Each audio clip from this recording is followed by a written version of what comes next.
sing ayu dhewe limbo ana dawuh apa maknimbane iya kuwi Mas Yuda Bakiyat diaturi minggah ana ing pepanggungan ikut serta menyapa warga masyarakat kaben ngregengke kahanan wayangan ana ing Desa Grogol kanthi adicara selanaken bengi iki ya. Nah, ya wis kok iki dawuh.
Illallah wallahu akbar.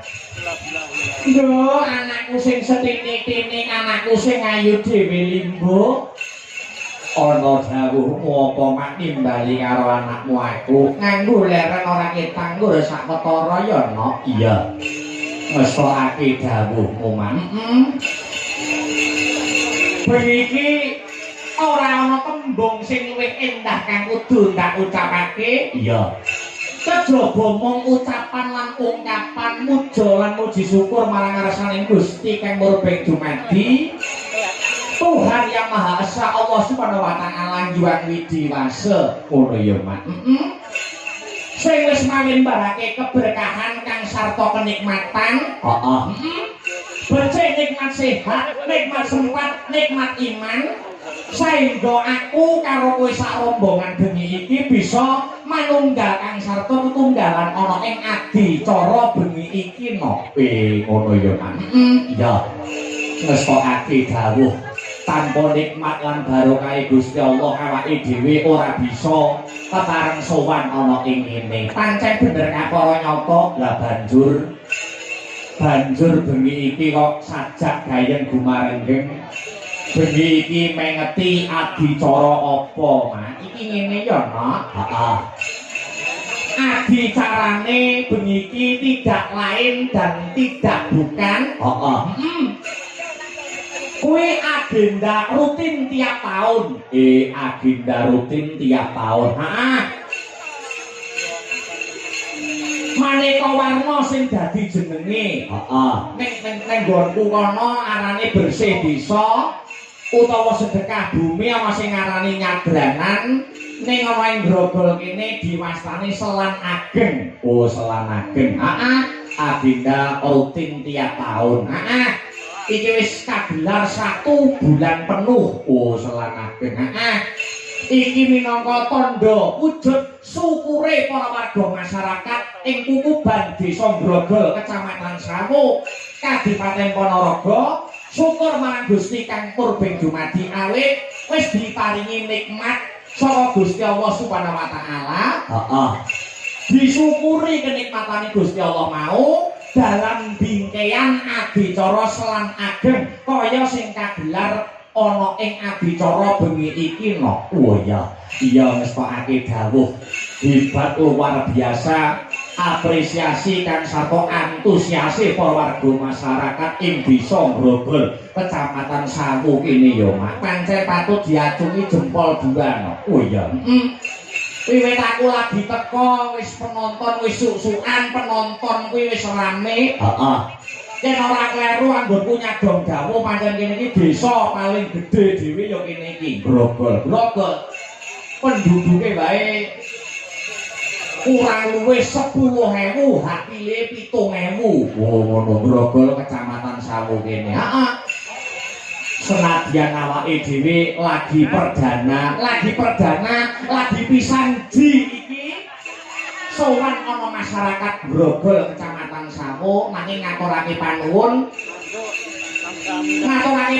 ingkang tanpa pepindhan terima kasih yang sangat banyak untuk seluruh para warga masyarakat sing antusias apresiasi dukung suksesi pagelaran bengi iki ya Mak pancen kaya mangkono iya mestoke dawuh ora lali ya Nduk kepiye ora lali ngaturake panuwun kang tanpa pepindhan kunjuk sapa wae Mak kunjuk ingkang angka setunggal nuwun inggih menika Bapak Kepala Desa ngono Bapak Kepala Desa Grogol nuwun inggih menika Bapak Jalu Prasetyo lah banjur para panitia uga ngaturake panuwun kang tanpa pepindhan kunjuk sedaya panitia ingkang ikut andil lumadining pagelaran wayang ana ing bengi iki kanthi nandhekan dening ketua panitia nuwun inggih menika Bapak Edi Suryono ngono ya Mak ewa dene seksi wayang kulit uga ora lali Mas Agung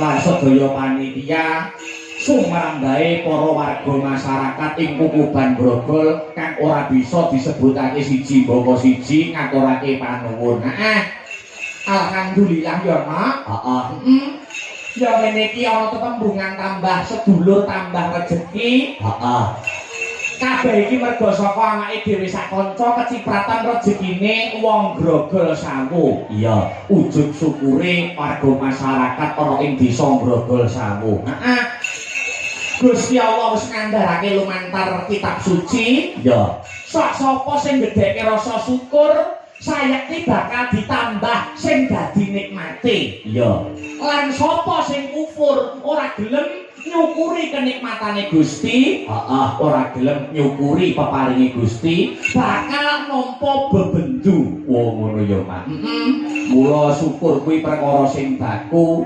syukur kuwi perkara sing penting syukur kuwi perkara sing baku syukur kuwi perkara sing penting dene diaplikasikan nganggo apa wae kuwi monggo desa mawa cara negara mawa tata ngono kae ngono ya Mak lah wis dadi nomakuna adat kang sarta tradisine warga masyarakat kang lenggah ana ing Grogol ya kuwi mesti ngenekake agenda rutin tiap tahun syukure kuwi digelar dengan bingkai selan ageng kaya kang kagelar bengi iki ngono ya Mak pada intinya sama ing antaraning selan ageng bersih desa nyabranan sedekah bumi rasulan apitan dan lain sebagainya kuwi padha no padha intine ucapan dan ungkapan syukur marang Gusti kang merubing dumadi iya adat utawa tradisi sing kaya bengi ngene iki ora tabrakan karo agama ya Mak ora no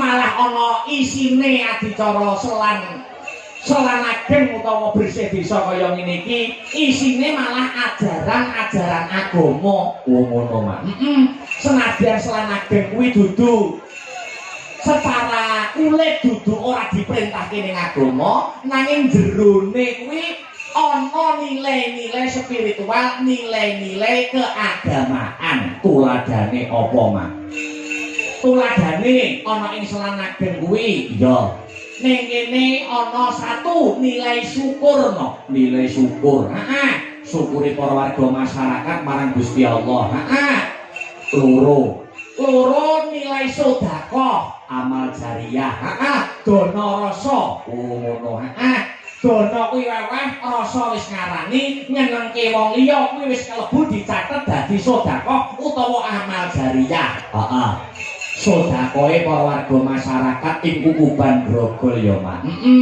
ngene iki sing kecipratan rejeki sing disedekahi karo warga masyarakat Grogol sing merasa diuntungkan ya ora mung pelaku senine ngono ora mung dalang pangrawit pesinden ya nanging bakul-bakul kae ya melu kecipratan rejeki ngono ngempeke yom kecipratan sawape selan ageng padha-padha melu mengais rejeki tegese dengan adanya acara selan ageng kaya beniki iki kuwi sing diuntungkan kuwi sangat banyak no ngono ya Mak dadi kabeh kuwi mung kinarya sarana iya Mak iya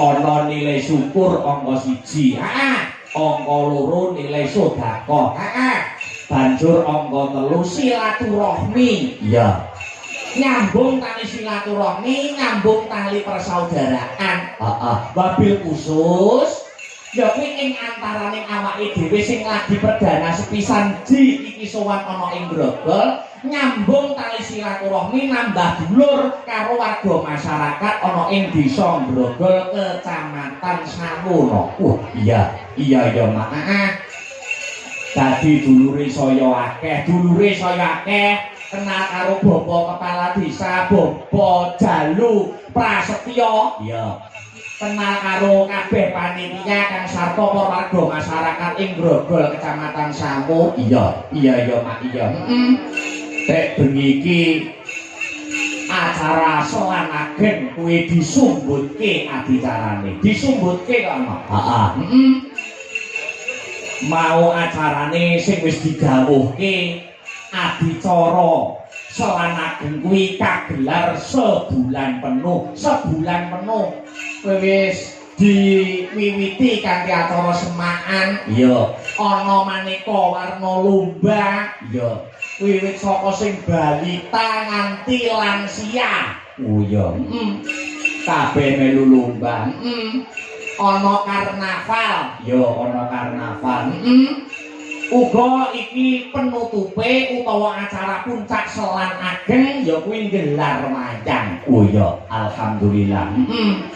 alhamdulillah bengi iki awake dhewe sing ketiban sampur mergo saka voting masyarakat ngono ya Mak dadi sing milih dalang kuwi masyarakat pancen wis dadi kersane Bapak Kepala Desa Bapak Panitia kang sarta seluruh para warga masyarakat untuk tahun ini ana ing acara selan ageng miturut voting utawa masyarakat suara masyarakat pancen ngersake dalange kuwi dalang sing isik Joko dalang ganteng urung kambon karo wong wedok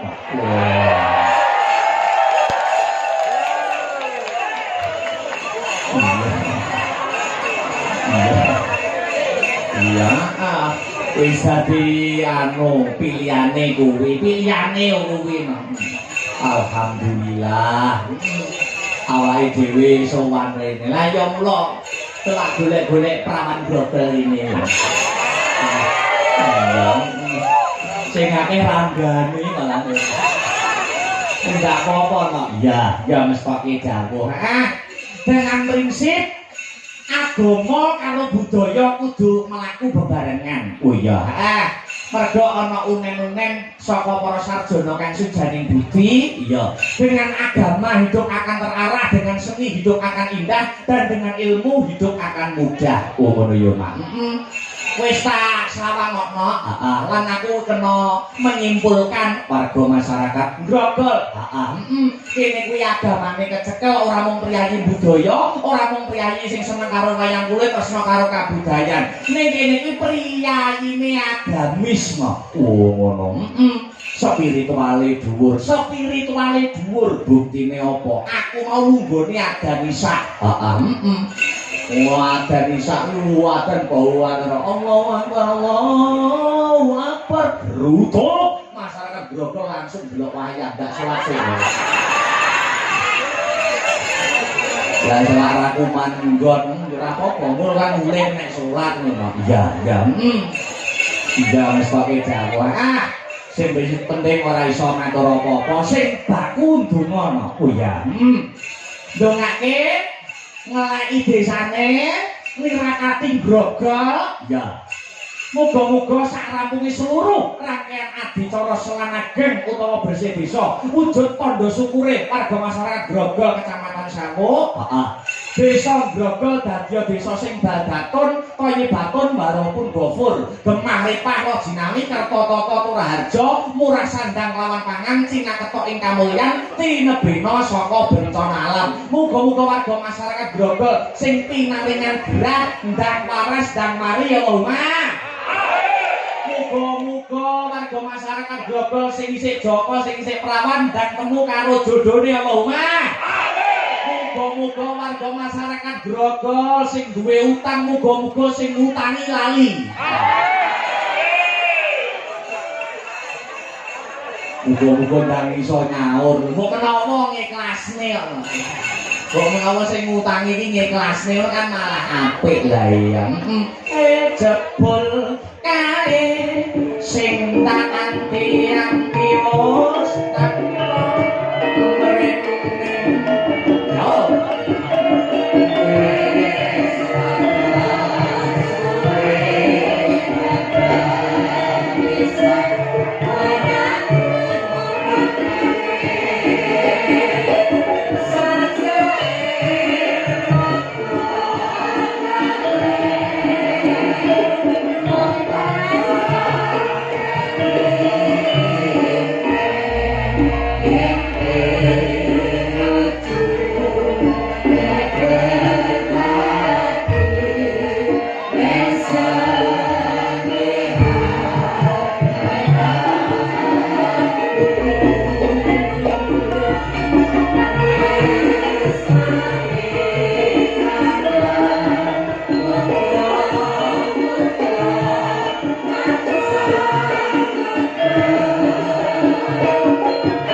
iki uga disiarkan langsung lumantar live streaming Asta Brata Media no. Oh ngono ya Mak. Dadi sing ora bisa kepareng rawuh ana ing TKP utawa lokasi, iso memantau lumantar via streaming YouTube Asta Brata Media. Oh ngono ya Mak.